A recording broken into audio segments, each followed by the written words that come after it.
हे दुख भंजन मारुति नंदन, सुन लो मेरी पुकार। पवन सुत विनती बारंबार, पवन सुत विनती बारंबार।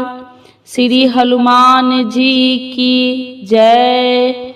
आज हम आप लोग को मंगलवार व्रत कथा सुनाने जा रही हूँ। आप लोग ये कथा संपूर्ण सुनिएगा। अगर अच्छा लगे तो प्यारा प्यारा कमेंट करिएगा।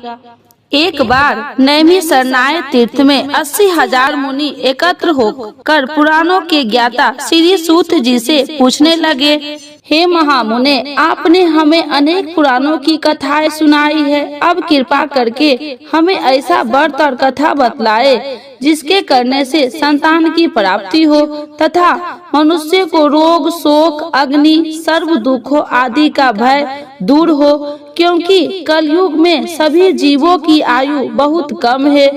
फिर इस पर उन्हें रोग चिंता के कष्ट लगे रहते तो फिर वही श्री हरि के चरणों में अपना ध्यान कैसे लगा सकेंगे। श्री सूत जी बोले, हे मुनियों, आपने लोक कल्याण के लिए बहुत ही उत्तम बात पूछी है। एक बार युधिष्ठिर ने भगवान श्री कृष्ण से लोक कल्याण के लिए यही प्रश्न किया था। भगवान श्री कृष्ण और युधिष्ठिर का संवाद तुम्हारे सामने कहता हूँ, ध्यान देकर सुनो। एक समय पांडवों की सभा में श्री कृष्ण जी बैठे हुए थे। तब युधिष्ठिर ने भगवान श्री कृष्ण से प्रश्न किया कि हे प्रभु नंद नंद गोविंद, आपने मेरे लिए अनेक कथाएं सुनाई है। आज आप कृपा करके ऐसा व्रत या कथा सुनाइए जिसके करने से मनुष्य को रोग चिंता का भय समाप्त हो और उसको पुत्र की प्राप्ति हो। हे प्रभु, बिना पुत्र के जीवन व्यर्थ है। पुत्र के बिना मनुष्य नरकगामी होता है। पुत्र के बिना मनुष्य पितृ ऋण से छुटकारा नहीं पा सकता है और न ही उसका पुनग नामक नरक से उद्धार हो सकता है। अतः पुत्रदायक व्रत बतलाइए। श्री कृष्ण भगवान बोले, हे राजन, मैं एक प्राचीन इतिहास सुनाता हूँ, आप उसे ध्यान पूर्वक सुनो। कुंडलपुर नामक एक नगर था। उसमें नंदा नामक एक ब्राह्मण रहता था। भगवान की कृपा से उसके पास सब कुछ था, फिर भी वह दुखी था। इसका कारण था कि ब्राह्मण की स्त्री सुनदा के कोई संतान न थी। सुनदा पतिव्रता थी, भक्ति पूर्वक श्री हनुमान जी की आराधना करती थी। मंगलवार के दिन व्रत करने के अंत में भोजन बना कर हनुमान जी को भोग लगाने के बाद स्वयं भोजन करती थी। एक बार मंगलवार के दिन ब्राह्मणी गिरिकाइयों में अधिकता के कारण हनुमान जी को भोग न लगा सकी, तो इस पर उसे बहुत दुख हुआ। उसने कुछ भी नहीं खाया और अपने मन में प्रण किया कि अब तो अगले मंगलवार को ही हनुमान जी का भोग लगाकर अन्न जल ग्रहण करूंगी। ब्राह्मणी सुनदा प्रतिदिन भोजन बनाती, श्रद्धा पूर्वक पति को खिलाती, परंतु स्वयं भोजन नहीं करती और मन ही मन श्री हनुमान जी की आराधना करती थी। इसी प्रकार 6 दिन गुजर गए और ब्राह्मणी सुनदा अपने निश्चय के अनुसार भूखी प्यासी निराहार रही। अगले मंगलवार को ब्राह्मणी सुनदा प्रातः काल ही बेहोश होकर गिर पड़ी। ब्राह्मणी सुनदा की इस असीम भक्ति के प्रभाव से श्री हनुमान जी बहुत प्रसन्न हुए और प्रकट होकर बोले, सुनदा, मैं तेरी भक्ति से बहुत प्रसन्न हूँ, तू उठ और वर मांग। सुनदा अपने आराध्य देव श्री हनुमान जी को देखकर आनंद की अधिकता से ही सुनदा अपने आराध्य श्री हनुमान जी को देखकर आश्चर्य से हो गई।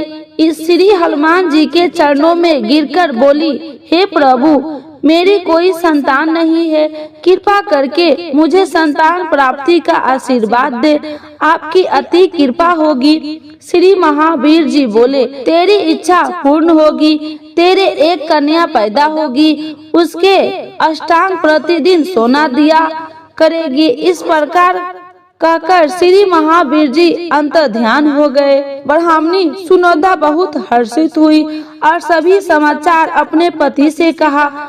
ब्राह्मण देव कन्या का वरदान सुनकर कुछ दुखी हुए, परंतु सोना मिलने की बात सुनी तो बहुत प्रसन्न हुई। विचार किया कि ऐसी कन्या के साथ मेरी निडरता ही समाप्त हो जाएगी। श्री हनुमान जी की कृपा से वह ब्राह्मणी गर्भवती हुई और 10वें महीने में उसे बहुत ही सुंदर पुत्री प्राप्त हुई। वह बच्ची अपने पिता के घर में ठीक उसी तरह से बढ़ने लगी जिस प्रकार शुक्ल पक्ष का चंद्रमा बढ़ता है। 10वें दिन में ब्राह्मण ने उस बालिका का नामकरण संस्कार करवाया। उसके कुल पुरोहित ने उसका बालिका का नाम रत्नावली रखा, क्योंकि वह कन्या सोना प्रदान किया करती थी। इस कन्या ने पूर्व जन्म के बड़े ही विधान से मंगल देव का व्रत किया था। रत्नावली का अष्टांग बहुत सा सोना देता था। उस सोने से नंदा ब्राह्मण बहुत ही धनवान हो गया। अब ब्राह्मणी भी बहुत अभिमान करने लगी थी। समय बीतता रहा। वो अब रत्नावली 10 वर्ष की हो चुकी थी। एक दिन जब नंदा ब्राह्मण प्रसन्न चित्त था, तब सुनोदा ने अपने पति से कहा, मेरी पुत्री रत्नावली विवाह के योग्य हो गई है, अतः आप कोई सुंदर तथा योग्य वर देकर इसका विवाह करा दे। यह सुन ब्राह्मण बोले, अभी तो रत्नावली बहुत छोटी है।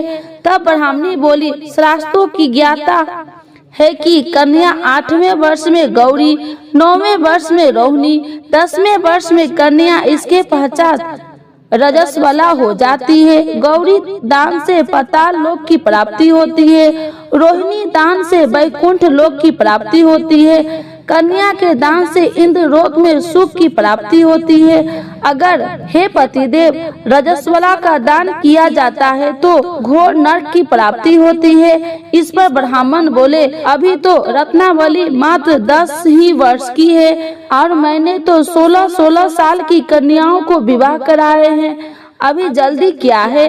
तब ब्राह्मणी सुनोदा बोली, आपको तो लोभ अधिक हो गया है। शास्त्रों में कहा गया है कि माता पिता और बड़ा भाई रजस्वला कन्या को देखते हैं तो वह अवश्य नरकगामी होते हैं। तब ब्राह्मण बोला, अच्छी बात है, कल मैं अवश्य ही योग्य वर की तलाश में अपना दूत भेजूंगा। दूसरे दिन ब्राह्मण ने अपने दूत को बुलाया और यज्ञ आदि की, जैसी सुंदर मेरी कन्या है वैसे ही सुंदर वर उसके लिए तलाश करो। दूत ने अपने स्वामी की आज्ञा पाकर निकल पड़ा। परंपराई नगर में उसने एक सुंदर लड़के को देखा। यह बालक एक ब्राह्मण परिवार का बहुत ही गुणवान पुत्र था। इसका नाम रामेश्वर था। दूत ने इस सुंदर व गुणवान ब्राह्मण पुत्र के बारे में अपने स्वामी को पूर्ण विवरण किया। ब्राह्मण नंदा को भी रामेश्वर अच्छा लगा और फिर शुभ मुहूर्त में विधि पूर्वक कन्या का ध्यान देकर ब्राह्मणी संतुष्ट हुए। परंतु ब्राह्मण के मन में तो लोभ समाया हुआ था। उसने कन्या दान तो कर दिया था, वह बहुत हित भी किया था। उसने विचार किया कि रत्नावली तो अब चली जाएगी और मुझे इससे जो सोना मिलता था वह अब मिलेगा नहीं। मेरे पास जो धन था कुछ तो इसके विवाह में खर्च हो गया और जो शेष बचा है वो भी कुछ दिनों के पश्चात समाप्त हो जाएगा। मैंने तो इसका विवाह करने बहुत बड़ी भूल कर दी है। अब कोई ऐसा उपाय ही रत्नावली मेरे घर में ही बनी रहे, अपनी ससुराल न जावे। लोभ रूपी राक्षस ब्राह्मण ने मस्तिष्क पर छता जा रहा था। रात भर अपनी सैया पर बेचैनी से करवटे बदलते बदलते उसने एक बहुत ही क्रूर निर्णय किया। उसने विचार किया कि जब रत्नावली को लेकर उसका पति रामेश्वर अपने घर के लिए जाएगा तो वह मार्ग में ही छिपकर रामेश्वर का वध कर देगा और अपनी लड़की को अपने घर लावेगा, जिससे नियमित रूप से उसे सोना भी मिलता रहेगा और समाज का कोई मनुष्य उसे दोष भी नहीं दे सकेगा। प्रातः काल हुआ। नंदा और सुनंदा ने अपनी जमाई तथा लड़की को बहुत सारा धन देकर विदा किया। रामेश्वर अपनी पत्नी रत्नावली को लेकर ससुराल अपने घर की तरफ चल दिया। ब्राह्मण नंदा महालोभी के वशीभूत में हो अपनी मति खो चुका था। पापी पुण्य को उसे विचार न रहा था। अपने भयानक व क्रूर निर्णय से कार्य रूप देने के लिए अपने दूत को मार्ग में अपने जमाई का वध करने के लिए भेज दिया, ताकि रत्नावली से प्राप्त होने वाला सोना उसे हमेशा मिलता रहे और वो कभी निर्दय न हो। ब्राह्मण ने दूत ने अपने स्वामी की आज्ञा का पालन करते हुए उसने जमाई रामेश्वर का मार्ग में ही वध कर दिया। समाचार प्राप्त कर ब्राह्मण नंदा मार्ग में पहुंचा तो रुद्र करती हुई अपनी पुत्री रत्नावली से बोली, हे पुत्री, मार्ग में लुटेरे ने तेरे पति का वध कर दिया। भगवान की इच्छा के आगे किसी का कोई वश नहीं चलता है। अब तू घर चल, वहाँ पर ही रहना, शेष जीवन व्यतीत करना। जो भाग्य में लिखा है वही होगा।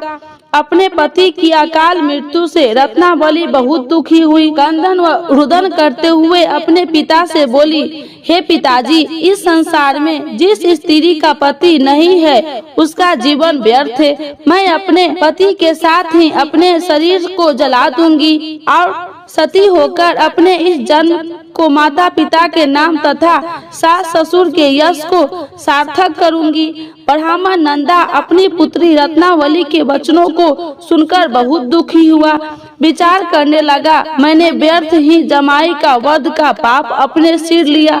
रत्नावली को उसके पीछे अपने प्राण तक देने की तैयार है। मेरा तो दोनों तरफ से मरण हो गया, धन तो अब मिलेगा नहीं। जमाई वध के पाप के फल स्वरूप यम यातना भी भुगतनी पड़ेगी। यह सोचकर वह बहुत खिन्न हुआ। रामेश्वर की चिता बनाई गई। रत्नावली सती होने की इच्छा से अपने पति का सिर अपनी गोद में रखकर चिता में बैठ गई। जैसे ही रामेश्वर की चिता को अग्नि लगाई गई, वैसे ही प्रसन्न होकर मंगल देव वहाँ प्रकट हुए और बोले, हे रत्नावली, मैं तेरी पति भक्ति से बहुत प्रसन्न हूँ, तू वर मांग। रत्नावली ने अपने पति का जीवन दान मांगा। तब मंगल देव बोले, रत्नावली, तेरा पति अजर अमर है, यह महाविद्वान भी होगा और इसके अतिरिक्त तेरी जो इच्छा हो वर मांग से। तब रत्नावली बोले, हे ग्रहों के स्वामी, यदि आप मुझ पर प्रसन्न हो तो मुझे यह वरदान दीजिए कि जो भी मनुष्य मंगलवार के दिन प्रातः काल लाल पुष्प लाल चंदन से पूजा करके आपका स्मरण करे, उसको रोग व्याधि न हो, सर्प जनों में कभी वियोग न हो, सर्प अग्नि तथा शत्रुओं का भय न रहे। जो स्त्री मंगलवार का व्रत करे वह कभी विधवा न हो। मंगल देवता तथा अस्तु कहकर अंतर ध्यान हो गए। रामेश्वर मंगल देव की कृपा से जीवित हो उठा। रत्नावली अपने पति को पुनः प्राप्त कर बहुत प्रसन्न हुई और मंगल देव का व्रत करके मंगलवार को करने व्रतराज और मंगल देव की कृपा से इस लोक में सुख यशवर को भोगते हुए अंत में अपने पति के साथ स्वर्ग लोक गई। बोलिए हनुमान जी की जय।